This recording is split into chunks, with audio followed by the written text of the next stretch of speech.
I remember one day, one of my business line is, if you go to the Nigerian banks and you see those bulletproof doors at the entrance of the banks, I introduced it to Nigeria like 30-something years ago. I remember one particular thing. One bank wanted to buy 200 units because they were just starting to install it across their network.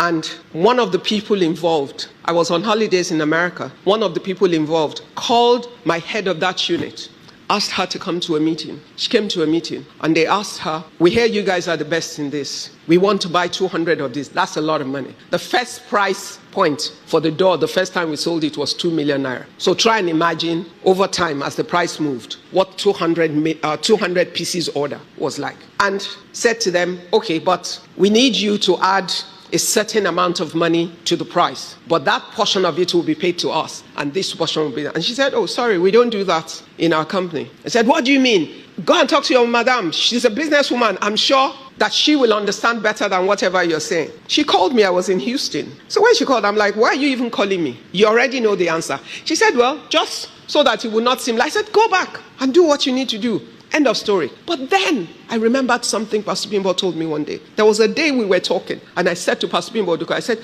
you know what? I cannot do the things they're doing. And so when they said, I just tell them, I don't care if I lose the job. She said, no, you care that you lose the job. That you change the narrative. She said, I will not do what they want me to do, and I will still get the job.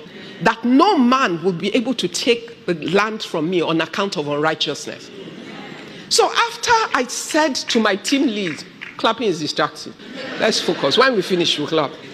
When I said, after I told my team lead that no, we're not doing, even if we lose the job, then I came to my senses and I said, why are we losing 200 unit order because of somebody else's bad behavior? So I got up and I started praying and defied. I said, Father, we will not lose this order and we will not comply. You would move everything you need to move. I woke up the next morning. The first call I received was from my team lead. She said, I told them what you said and I went away. But I just got a call this morning and they said, why are you people so arrogant? Is it just because everybody knows your product is the best? Blah, blah, blah, blah, blah. Anyway, just bring the invoice.